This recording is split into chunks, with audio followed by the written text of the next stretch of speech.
এখন দুঃখ লাগলেও আওয়ামী লীগকে গালি দেয়, আবার কিছু ভালো দেখলেও অ্যাপ্রিসিয়েট করি, কারণ আছেটা কি, আমাদের তো আর কাউকে দেখি নাই। ডলার ইনকাম করি না, আমরা টাকা ইনকাম করি টাকায়। তাই আপনাকে চিন্তা ভাবনাটা এখন ডলারে বাদ দিয়ে টাকায় নিয়ে আসতে হবে, কারেন্সিতে। আপনি তো ওই দেশ চালাতে পারবেন না, আপনাকে সুইপার রাখতে হবে তো দেশের জন্য কিছু। এর মধ্যে এখন নাকি আবার রাস্তা দাগ করে সরকার বিক্রি করে দিয়েছে এই হকারদের কাছে, হকারদেরকে আবার লাইসেন্স দিয়ে বৈধতা দিতে চাচ্ছে। কার্ড এত কার্ড কোথায় রাখবো বলেন? ওয়ালেটের মতো, আমরা তো গরিব মানুষ, আমাদের ক্রেডিট কার্ড থাকে, ওই যে মাস শেষে বেতন পেয়ে ওই সমস্ত বিল চুকায়, ওই গরিবের ওই কার্ডেরই তো ব্যালেন্স আমাদের ব্যাগ বহন করতে পারে না। আবার এই এত কার্ড দিয়ে কি করবো? কার্ডের ভেতরে তো মানে সুবিধা দিতে পারলে চাইলে সুবিধা দেওয়া যায়, কার্ডের তো প্রয়োজন হয় না। আমাদের তো একটা নিজস্ব এনআইডি কার্ড আছে, এত কার্ড এত ইনভেস্টমেন্ট কি দরকার? আমাদের নাকি পয়সা নাই? তাহলে এই যে আমাদের যে টাকা, এগুলো কেন নষ্ট করছেন? উড়ানোর জন্য টাকা নেই তো? আমরা তো ডলার ইনকাম করি না, আমরা টাকা ইনকাম করি টাকায়। তাই আপনাকে চিন্তা ভাবনাটা এখন ডলারে বাদ দিয়ে টাকায় নিয়ে আসতে হবে, কারেন্সিতে। এখনো আমাদের আমার ধারণা যে আমাদের প্রধানমন্ত্রী ডলারে কাউন্ট করে, ও আচ্ছা আচ্ছা এটা তাহলে মনে হয় এটা $50,000 হয়ে যাবে, ও আচ্ছা এটা তাহলে মনে হয় $1,00,000 হয়ে যাবে। উনি নিশ্চয়ই এভাবে চিন্তা করে, কিন্তু $1,00,000 কনভার্ট করলে বাংলা টাকায় কত হয় উনি ওভাবে হয়তো চিন্তা করেন না। উনি এখনো বাঙালিয়ানা হয়ে উঠতে পারেন না আমার ধারণা। সেজন্য এখানে এসেছি, না হলে ওই জাদুঘরের বাইরে থাকতাম, যেখানে আমি বললাম যে অটোরিকশা অবৈধ, অটোরিকশার বৈধতা নেই, ট্যাক্স দেয় না। আপনারা কি করলেন? রিক্সাটা একটা ট্যাক্স লাগিয়ে দিয়ে ওই অবৈধ অটোরিকশাটা বৈধ করে দিলেন। কেন করলেন এটা? কি কারণে? আপনাদেরকে অনুরোধ করছি, আমাদের কৃষিকে বাঁচান না। কৃষিতে আপনাদের খেয়াল নাই, কৃষি নিয়ে আপনাদের কোনো ভাবনা নাই। আপনারা বলবেন ভারত ভালো না, আবার হচ্ছে ভারতের কাছ থেকে চাল নিয়ে আসবেন আপনারা, ওটা খুব ভালো। ভারত ভালো না, তাহলে নিজের উৎপাদন করতে দিচ্ছেন না কেন? আমাদের উৎপাদন করতে দেয় না, এখন আমাদের উৎপাদন বন্ধ করে রাখছে, আমাদেরকে অন্য দেশের উপর নির্ভরশীল করছে। এটা কিন্তু একটা দেশের জন্য বড় হুমকি, একটা দেশের অর্থনীতির জন্য বড় হুমকি। একটা দেশ নিজে স্বয়ংসম্পূর্ণ হবে, একটা দেশ সব দিক থেকে নিজে স্বয়ংসম্পূর্ণ হবে।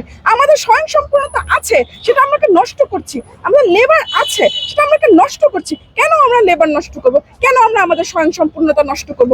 আমাদের যদি কৃষক চলে যায়, আমরা খাবো কি?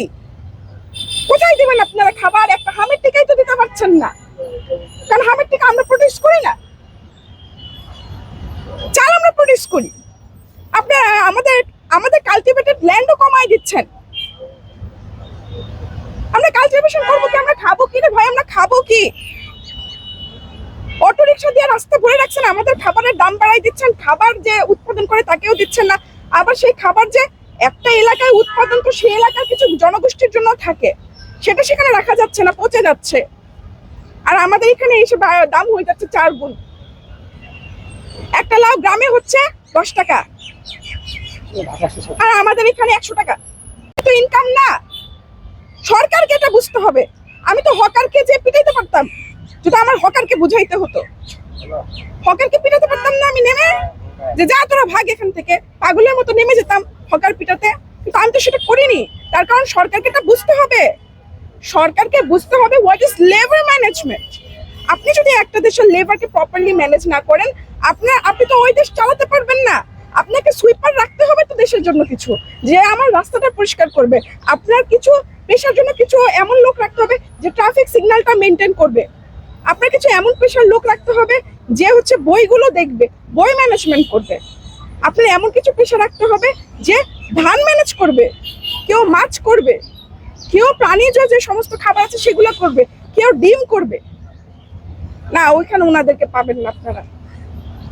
যেখান থেকে চাঁদা আসে শুধু ওটাই ভালো, ওটাই সুন্দর, ওটাই সালাম সালাম। সরকার পক্ষ থেকে তো কোনো সাড়া পাই, সরকার পক্ষ থেকে যদি কোনো সাড়া পাইনি। সরকার পক্ষ থেকে আমি তিরস্কার পেয়েছি, আমি সাড়া পাইনি। সরকারের কাছ থেকে আমি তিরস্কার পেয়েছি, কারণ গতকালকে সরকার বলেছে অটো রিক্সাকে লাইসেন্স দেওয়া হবে। 3 দিন ধরে রাস্তায় দাঁড়িয়ে আছি, ঘর সংসার বাচ্চা ছেড়ে, তারপরে উনি আমাকে তিরস্কার করেছে লাইসেন্স দিয়ে। সেজন্যই নগর ভবনে এসেছি, এই তিরস্কারের উত্তর দেওয়ার জন্য নগর ভবনে এসেছি। কেন এই তিরস্কার উনি আমাদের করছেন? ঢাকার মানুষকে দমায় রাখতে হইলে এই সমস্ত লোকজন দরকার উনাদের। এটার জন্য উনারা হচ্ছে এদেরকে প্রশ্রয় দিয়ে রাখতেছে। আমাদের জন্য ভাবতেছে না। ভোট আমরা দেই, ট্যাক্স আমরা দেই, জায়গাও আমরাই দিয়েছি, সবই তো আমাদের, আবার আমাদেরকে দাবায় রাখতে চায়।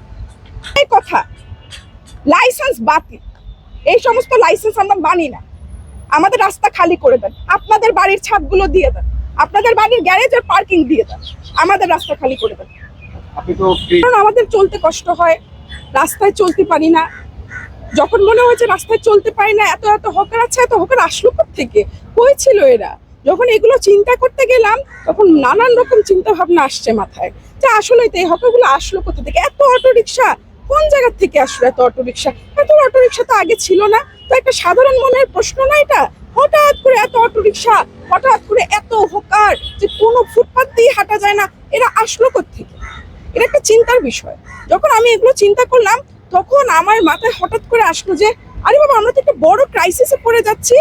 যত ঢাকায় হকার বাড়বে তাহলে কৃষক খেতে মানে লোক পাবে কোথায়? এবার আমি আমার শ্বশুর বাসায় গিয়েছিলাম, শ্বশুর বাসায় গিয়ে দেখি যে গাছ থেকে ফল পেড়ে খাবো, ফল পেড়ার জন্য লোক নাই। তো যে লোকটা আমাদের রেগুলারলি ফল পারে ওকে দেখলাম যে ওই ছেলেটা হচ্ছে অনেক জ্বর আক্রান্ত, কিন্তু ওই ছেলেটার বাদে আরেকজন ছেলে খুঁজে পাওয়া গেল না পুরো গ্রামে, যে হচ্ছে আমাদেরকে গাছ থেকে একটু ফল পেড়ে দিবে। তো তখন ওই জিনিসটা মাথায় আসলো, আসলে তো তাহলে গ্রামের এই ছেলেগুলা কোথায় গেল? তখন আমার মাথায় আসছে যে আল্লাহ, সব তো তাহলে ঢাকায় চলে আসতেছে, তাহলে এইভাবে করতে থাকলে তো কয়েকদিন পরে দেশে আর কৃষকই পাবো না আমরা। এবার সবচাইতে মানে বেশি খারাপ লেগেছে কিভাবে বলি, আমি যে আমার শ্বশুর বাসায় গিয়েছি রোজার ঈদের সময়, ওই সময় কিন্তু একটা ভারী বর্ষণ হয়েছিল। আপনারা যদি সবাই খেয়াল করে দেখেন যে রোজার ঈদের আগে একটা ভারী বর্ষণ হলো না, এই বর্ষণে আশেপাশে যত আলুর ক্ষেত ছিল সব আলুর ক্ষেতগুলো পচে গেছে। মানে হচ্ছে ঈদের নামাজের সময় যে এমন বিশ্রী পচা গন্ধ যে আপনার ঈদগার ওই পাশ দিয়ে যাওয়াই যায় না। যেহেতু আমি ঢাকার মেয়ে, আমি তো অত ভালো বুঝি না, তা আমি ওদেরকে জিজ্ঞেস করছি যে এত বিশ্রী গন্ধ কিসের? পরে বললো কি যে আলু সব হয়ে গেছে, আলু উঠানোর কথা, কিন্তু আলু তো আমাদের এখন এত লেবার নাই যে একসাথে এত আলু তাড়াতাড়ি উঠানো যাবে, এজন্য আলুগুলা হচ্ছে ধীরে ধীরে উঠাচ্ছিল।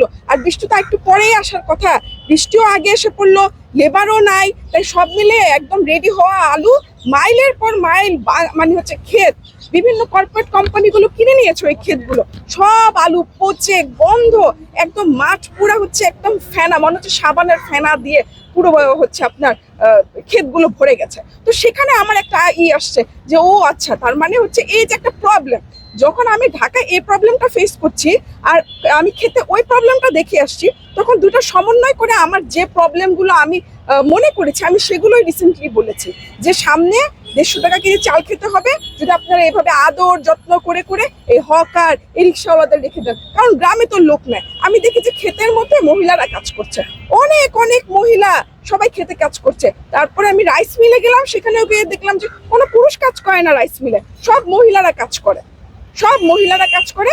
ওরা হচ্ছে এই যে চালই করছে, চাল সোজা করছে, আবার ঠিক করছে, আবার বস্তায় ভরছে, মানে প্রত্যেকটা কাজে ওখানে নারীরা করছে। তা তোমাদের পুরুষ কোথায়? পুরুষ সব ঢাকায়। তো এই যে জিনিসগুলো আমি গিয়ে গিয়ে দেখেছি, তো তখন কিন্তু এই ব্যাপারগুলো আমার মাথায় এসছে যে আসলে তো এই ব্যাপারটা তো এইরকম সমস্যা, তাহলে এটা তো এইরকম সমস্যা।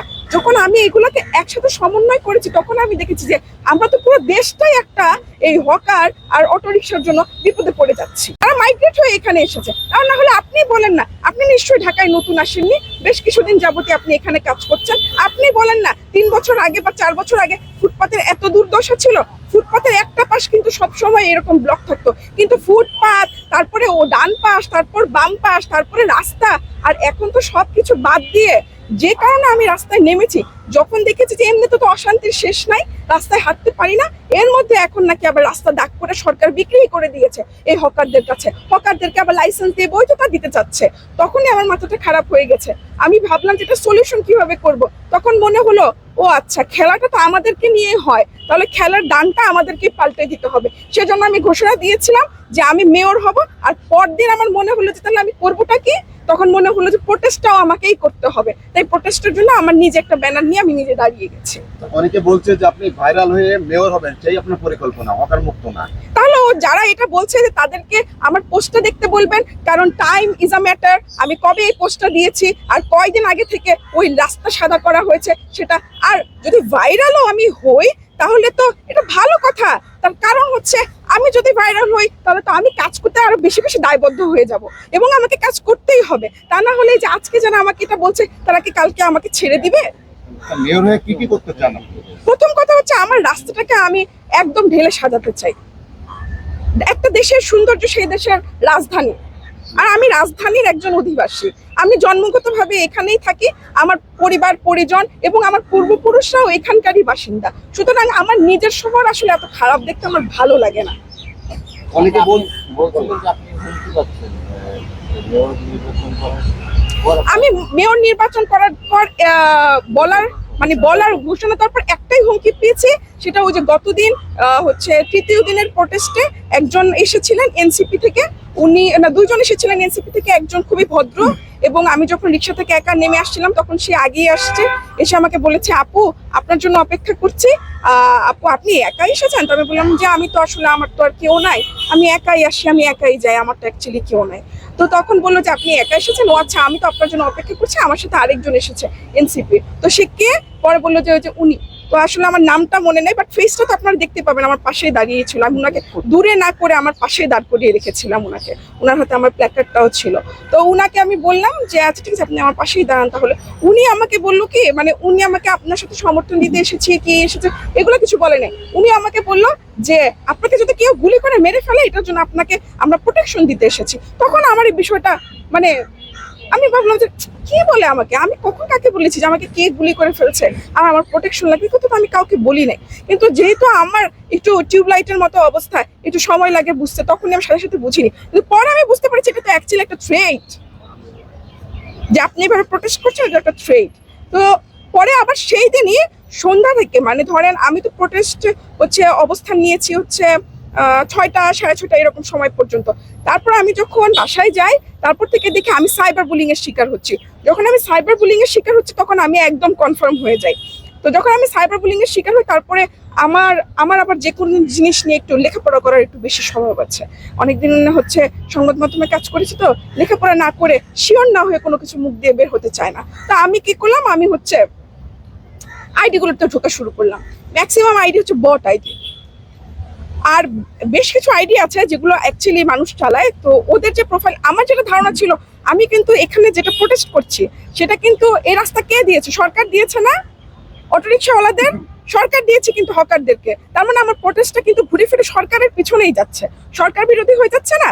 তো যদি এটা আসলে সরকার বিরোধী হয়ে যায় তাহলে স্বাভাবিকভাবে আমাকে থ্রেট তো সরকারের লোকেরাই দিবে। আমাকে সাধারণভাবেই ধরেন হচ্ছে সরকারের বিভিন্ন পোর্শন থেকে ছাত্র দল আছে, আরো তাদের তো বিভিন্ন ধরনের সংগঠন আছে, আরো অনেক ধরনের দল টল আছে, হ্যাঁ শ্রমিক দল, মানে এরকম অনেক ধরনের দল সংগঠন আছে, এরা দিবে, এটাই একটা চিন্তা ভাবনা। কিন্তু সবচেয়ে আশ্চর্যকর বিষয় ছিল যে যখন আমি ওই প্রোটেস্টে যারা হচ্ছে আপনার নেগেটিভ কমেন্টস দিচ্ছে তাদের প্রোফাইলগুলো ঘুরতে গেলাম, তখন দেখলাম এগুলো হচ্ছে মক করে এরকম টাইপের কিছু প্রোফাইল। তারপরে এগুলো ম্যাক্সিমাম জামাত শিবির টাইপের বোঝা যাচ্ছে, অ্যাক্টিভিটিস দেখলে বোঝা যায় যে ওই টাইপের কিছু হচ্ছে প্রোফাইল, এনসিপি রিলেটেড প্রোফাইল। তখন আমি একটা টেনশনে পড়ে গেলাম যে আরে বাবা প্রোটেস্ট করলাম ওদের জন্য, আমরা মাইক দিতে আসলেও তো ওরাই আসার কথা, কিন্তু এদের এত সমস্যা কিসের? এদের কি হলো আবার? আমি তো এদের বিষয়ে কাউকে কোনো কথা বলি নাই, আমি এদেরকে নিয়ে তো কোথাও কোনো শব্দ করি নাই, আমি কাউকে বলতেও যাই না, আমি তো একটা অরাজনৈতিক দল, আমার সমস্যা হয়েছে আমি আমার সমস্যা বলেছি, এদের সমস্যাটা কি তাহলে? তখন আমি এদের সমস্যা আমি আমি এত যে মানে গতকালকে বুঝতে চেষ্টা করছি এদের সমস্যাটা কি আসলে, এদের সমস্যা আমি বুঝতে পারছি না। তো আমার একটা মনে হয় ধারণা হচ্ছে যে হতে পারে যে এই সমস্ত চাঁদাবাজ, এই সমস্ত হকার, এদের একটা গ্যাং, এরাও লালন পালন করে, এরাও ভরণ পোষণ, তো এত লাগার কথা না। আমি তো এদের বিষয়ে কিছু বলিনি, এদেরকে নিয়ে কোনো কিছু বলিনি, আমি কোনো রাজনৈতিক দলকে নিয়েও ইভেন কিছু বলিনি। আমি তো যেটা বলেছি সেটা আমাদের নগরবাসীর সমস্যা, এই সমস্যাটা আমরা সবাই ফেস করি, আমি ফেস করি, আপনি ফেস করেন, আপনারা তো এখানে সবাই দাঁড়ায় আছেন, আপনাদেরকে বাড়িতে রোজ ময়লা নেয়? রোজ তো ময়লা নেয় না, আমার বাসায় 5 দিন পর পর ময়লা নেয়। 2 দিন রান্না করে আমি কিচেনে ময়লা রাখতে পারি, 3 দিন আমার ওই ময়লার কিচেনে রাখা যায় না, বাচ্চাদের ডাইপার এটা সেটা অনেক কিছু থাকে, আর বাকি দিনগুলোটা রাখা যায় না, সেইটা রাখতে হয়। সেই তো শুধু আমার ময়লা থাকে না, কিন্তু বিল্ডিং এর সবার ময়লা থাকে। এই যে দুর্গন্ধ, আমার বাসায় দুধওয়ালা দুধ দিয়ে গেছে, দরজা থেকে দুধটা ভেতরে নিয়েছে, দুধের মধ্যে ওই গন্ধটা স্মেলটা চলে গেছে, পুরো বিল্ডিং এর স্মেল তো। আর সিঁড়ি ঘরে তো মানে গন্ধ বের হওয়ার স্পেস থাকে না এখন ঢাকা শহরে, মানে একটা দম বন্ধ করা অবস্থা। ওই দুধটা খেতে ভালো লাগে না, জানেন, দুধটা ফেলে দিয়েছি। আমি যখন স্কুল পাশ করেছি তখন তো অ্যান্ড্রয়েড ফোন ছিল না, তখন বিএনপি সরকার ক্ষমতায় ছিল, কিন্তু আমার রাজনীতি বোঝার বয়সও ছিল না। তারপর যখন আমি কলেজ পাশ করেছি তখন একটা মোবাইল চালাতাম, আমার আম্মুর মোবাইল, সেটা হচ্ছে বাটন মোবাইল, কিন্তু আমার পার্সোনাল কোনো ফোন ছিল না। যখন আমি হচ্ছে ইউনিভার্সিটির মাঝামাঝি সময়তে গেলাম তখন আমি হচ্ছে আমার শুধু ল্যাপটপে হয় না, সবারই একটা অ্যান্ড্রয়েড ফোন আছে, তা আমারও একটা অ্যান্ড্রয়েড ফোন নিতে হয়েছে। তো ঠিক আছে, আমি একটা অ্যান্ড্রয়েড ফোন নিয়েছি, আমিও ফেসবুক খুলেছি, কিন্তু ততদিনে তো আওয়ামী লীগ সরকার চলে আসছে। এখন দুঃখ লাগলেও আওয়ামী লীগকে গালি দেয়, আবার কিছু ভালো দেখলেও অ্যাপ্রিসিয়েট করি, কারণ আর আছেটাকে, আমাদের তো আর কাউকে দেখি নাই। এরকম করতে করতে 17 বছর আওয়ামী লীগ থেকে গেল, 17 বছর আওয়ামী লীগ থেকে গেল না। যারা এই সমস্ত কথা বলে ওদের নিজেদের তো যে শেখ হাসিনার সাথে যে ছবি তুলে আসছে, আমি তো শেখ হাসিনাকে কোনোদিন পাই নাই ছবি তোলার জন্য, আর শেখ হাসিনাকে সামনে থেকে কোনোদিন দেখিও নি আমি ছবি তোলার জন্য। হ্যাঁ, একটা জিনিস ভালো লেগেছে, বলেছি, ওই যে আমি দেখবেন আজকে একটা শেয়ার দিয়েছি যে শেখ হাসিনা কি করলো, এক ওই কি বলে এটাকে, এক ভ্যান চালকের ভ্যানে চড়ে, মনে আছে নিশ্চয়ই আপনাদের, তাকে বিমানে চাকরি দিয়ে দিল, মনে আছে আপনাদের? হ্যাঁ, বিমান বাহিনীতে চাকরি দিয়ে দিল। ওটাতে নিয়ে কিন্তু আমি কথা বলেছিলাম, অনেক পুরাতন একটা ভ্যান গাড়িওয়ালার ছবি দিয়ে বলেছিলাম তাহলে এখন এই ভ্যান গাড়িওয়ালাটা কি করতেছে, কারণ আমার ধারণা তাহলে কি এই ভ্যান গাড়িওয়ালাকে সচিব বানাই দিছে নাকি, সে একটা ভ্যান গাড়িওয়ালাকে বানিয়ে দিল, বিমানের কর্মচারী বানাই দিল, আর আরো আগের যে ভ্যান গাড়িওয়ালা তাকে কি বানাইছে। এটা কিন্তু আমার একটা সমালোচনা, কিন্তু ওরা না ওইটা নেয় না, ওইটা ছবি তোলে না।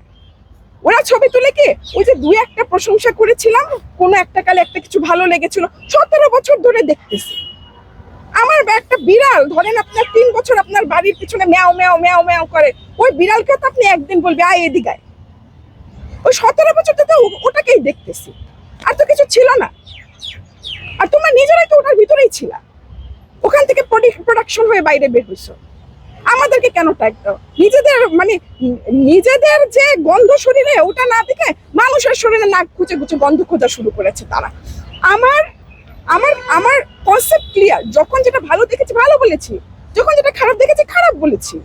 তো খারাপগুলো নিয়ে স্ক্রিনশট দেখ না, ভালোগুলো নিয়ে কেন স্ক্রিনশট দাও? খারাপগুলো স্ক্রিনশট দাও। এটার জন্য আমি গতকাল থেকে এ পর্যন্ত যেগুলো খারাপ বলেছি ওগুলা খুঁজে একটু সময় পেলে খুঁজে ওগুলা শেয়ার দিচ্ছি, যে আমি তো ভালো শুধু বলি না, আমি খারাপও বলেছি। ভালো হলে ভালো বলবো, খারাপ করলে খারাপ বলবো। যদি বর্তমান প্রধানমন্ত্রী তারেক রহমান ভালো করে ভালো বলবো, যদি খারাপ করে তো খারাপ বলবো না। আমার ভালো বলার অধিকার আছে, আমার খারাপ বলার তো অধিকার আছে নাকি? সরকার নতুন কার্যক্রম